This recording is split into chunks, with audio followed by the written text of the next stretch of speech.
Bismillahirrahmanirrahim. Assalamualaikum warahmatullahi wabarakatuh. Ya, pada kesempatan kali ini masih bersama dengan Nasuha Al-Huda. Kita akan membahas tentang persiapan sebelum melakukan penjualan. Nah, jadi banyak orang yang mengeluh tentang jualan gitu ya.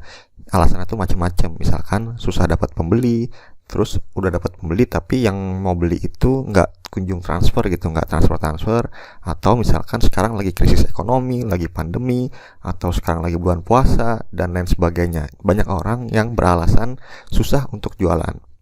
Tapi di saat yang bersamaan banyak juga yang ternyata gampang untuk jualan, padahal produknya sama, harganya juga sama, malah kadang-kadang harganya lebih mahal gitu. Waktu jualannya juga sama, semua kondisinya sama, tapi situasinya berbeda, di mana yang satunya susah jualan, yang kedua ini gampang sekali jualannya. Nah, ini apa yang membuat hasilnya bisa berbeda? Ini yang akan kita bahas pada video kali ini. Yang kita akan bahas yaitu kenapa hasilnya berbeda, karena ada yang namanya 3 hal yang harus dipersiapkan sebelum jualan. Nah, ini kemungkinan besar yang membuat hal tersebut menjadi pembeda. Di sini ada 3 hal, kita akan bahas satu persatu. Yang pertama adalah target market yang tepat. Jadi kesalahan orang pada umumnya, kesalahan yang pertama adalah fokus pada produknya, bukan fokus kepada siapa yang mau beli. Gitu. Jadi orang kalau misalkan Anda bukan produk owner atau bukan pemilik produk, atau Anda hanya reseller gitu, Anda fokus ini mau jualan produk apa ya gitu. Atau misalkan Anda mau bisnis gitu, fokusnya saya mau buat produk apa ya gitu. Bukan fokus pada siapa yang mau beli produk gitu. Makanya ini yang pertama itu adalah fokus pada target market. Nanti kita akan mengetahui kalau betapa bermanfaatnya ketika fokus pada target market. Nah, target market ini ya, cara membuatnya itu target audience atau target market, atau biasa disebut buyer persona juga. Ini kita analisis berdasarkan 4 hal, yaitu yang pertama demografik, informasi demografik, lalu informasi psikografik, informasi geografi, dan informasi behavioral atau sikap dari perilaku dari target market kita. Nah, behavioral di sini adalah perilaku di bisnis online, karena kita ini fokus di bisnis online, maka perilaku di dunia online maksudnya. Untuk lebih jelasnya kita akan bahas dari contohnya. Nah, ini misalkan demografinya yaitu nih sebagai contoh saja, pria usia 30 sampai 35 tahun, menikah, lalu ada 2 anak. Kemudian psikografinya dia itu adalah fansnya Ustadz Abdul Somad. Dia minat pengetahuan Islami, serta dia menganut gaya hidup sehat serba organik. Nah, ini untuk simpelnya aja ya. Kemudian geografiknya dia tinggal di kota Bogor, lalu kerja di Jakarta. Dan behavioralnya itu atau perilaku online-nya yaitu online dari jam 7 sampai jam 8 pagi, dari jam 12 sampai jam 1 siang nih karena istirahat kantor, ataupun jam 8 sampai jam 10 di mana mereka sudah sampai di rumah dan juga mau menjelang istirahat. Kemudian orang ini juga pengguna Facebook dan juga pengguna Instagram. Ini kita adalah informasi awal yang kita peroleh gitu. Inilah kita calon target market kita. Ini seperti ini profilnya. Nah, buat apa kita mengetahui ini di awal? Ini kita akan lihat saat lagi bagaimana ketika kita fokus kepada target market, produk itu bakal nyusul. Jadi ketika kita fokus pada target market yang ini, kita lihat produk-produk apa sajakah yang bisa kita jual kepada target market ini. Nah, yaitu bisa buku-buku Ustadz Somad karena dia fansnya Ustadz Somad gitu, atau buku-buku Islami karena dia minat pengetahuan Islami, atau misalkan dia pengen rumah gitu ya, pengen rumah syariah gitu karena dia Islami kan, pengen rumah syariah. Nah, lokasinya itu di Bogor, Depok, atau Bekasi karena dia tinggal di Bogor lalu kerja di Jakarta, di mana 3 kota ini adalah penyangga ibu kota Jakarta, di mana dia mau mencari rumah yang dekat tempat kerjanya gitu. Atau dengan gaya hidup serba organik, dia itu nggak pakai obat kimiawi gitu, makanya dia mengkonsumsi obat-obat yang herbal seperti madu, propolis, habatus sauda, dan lain-lain. Nah, ini bisa lebih banyak lagi dikembangkan, misalkan tentang bagaimana cara mendidik anak Islami dengan cara Islami gitu, karena dia sudah punya 2 anak gitu.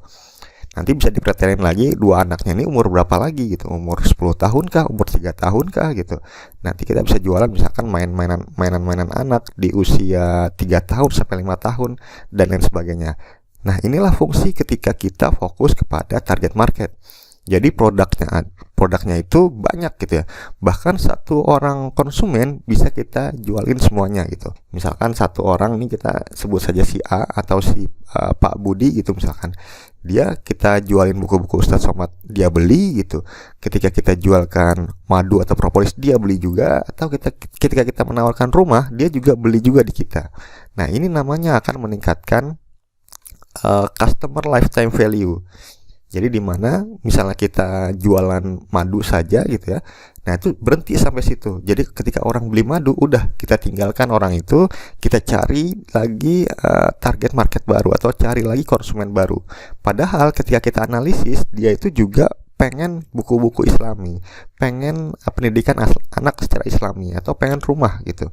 Nah, itu kita bisa explore lagi. Nah, inilah fungsinya di mana kita fokus pada target market. Lalu bagaimana cara paling gampang untuk membuat target market gitu? Karena nggak semua orang bisa membuat seperti tadi gitu ya. Nah, ini yang salah satu tips yang saya dapatkan dan sangat bermanfaat adalah lihat diri Anda sendiri gitu. Berapa usia Anda, suka apa aja Anda, minat hal apa aja, tinggal di mana, kerja di mana, online jam berapa aja, sosmednya punya apaan aja, suka browsing hal-hal apa. Nah, itu lihat Anda sendiri gitu. Nah, ketika udah tahu nih Anda seperti ini, ada data-data seperti ini, lalu ajukan pertanyaan paling penting gitu. Anda suka beli apaan gitu. Jadi ketika ada produk, Anda suka nggak nih dengan produk ini? Ketika ada sebuah penawaran, Anda suka nggak dengan produk ini? Nah, kemungkinan besar target market seperti Anda itu juga suka dengan produk itu. Maka Anda cari produk yang sesuai dengan Anda. Ini yang langkah paling awal banget nih. Kalau misalkan Anda bingung nih, cari target pasar yang memang mirip-mirip sama Anda gitu. Pasti orang itu punya pola gitu. Orang itu punya pola dan biasanya polanya itu mengikuti orang-orang lainnya juga. Nah, itu jadi alasan yang pertama adalah target market yang tepat. Nah, kita akan bahas alasan-alasan berikutnya. Lalu yang kedua itu adalah jumlahnya banyak. Nah, kita sudah tahu bahwa target market itu penting. Untuk meningkatkan penjualan lagi, maka jumlah calon buyer kita itu harus diperbanyak lagi. Nah, jadi kesalahan orang nomor 2 adalah mau yang beli produk banyak tapi cuma ditawarkan ke sedikit orang. Nah, misalkan target jualan per bulan itu 100 pieces tapi cuma ditawarkan ke 10 orang doang gitu. Jadi targetnya itu satu orang beli 100 pieces. Itu kalau konversinya 100%, 10-10-nya beli gitu. Nah, maka ini adalah target yang nggak nyambung gitu, susah untuk tercapainya. Dan bandingkan dengan target jualan per bulan itu 100 pieces tapi ditawarkan ke 1000 orang gitu. Nah, ini lebih masuk akal untuk tercapai. Karena angka itu penting, maka nanti kita akan belajar tentang menguasai list building atau membangun database seperti yang sudah dijelaskan di materi sebelumnya. Nah, dengan itu kita bisa mengembangkan aset-aset digital. Nah, di mana aset-aset digital itu adalah kontak calon buyer kita. Nah, bisa itu nomor WhatsApp atau alamat email. Nah, inilah namanya aset-aset digital. Nah, kita harus memperbanyak aset-aset digital kita ini, yaitu kontak dari WhatsApp atau alamat email ini.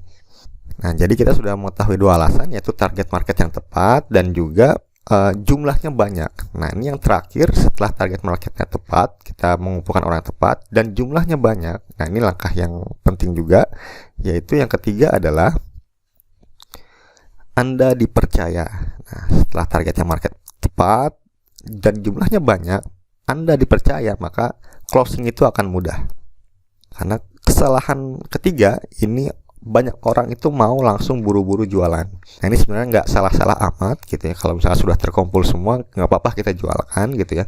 Tapi akan meningkatkan konversi lagi jika Anda sudah membangun kepercayaan dengan target market Anda. Nah, itu lebih mudah lagi jualannya. Karena bagi sebagian besar orang, uang itu begitu berharga. Nah, maka dari itu, mereka hanya mau menyerahkannya kepada orang yang mereka percaya.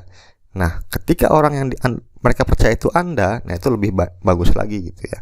Lebih bagus lagi, lebih cepat lagi orang itu akan mentransfer uangnya ke Anda tanpa pikir dua kali atau begitu ada tawaran langsung membeli gitu ya, memutuskan membeli gitu. Itu kalau misalkan Anda sudah dipercaya sekali oleh orang tersebut.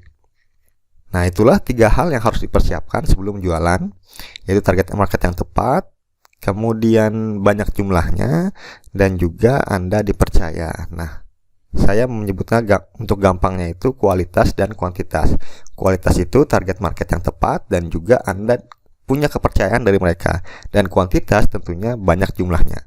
Nah, ketika tiga hal ini dipenuhi, maka Anda insya Allah jualannya itu lebih mudah gitu. Sekali jualan, sekali keluarin produk, insya Allah target marketnya akan membeli.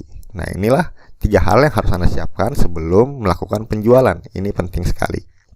Terima kasih karena telah menyaksikan video ini. Sampai jumpa di video selanjutnya.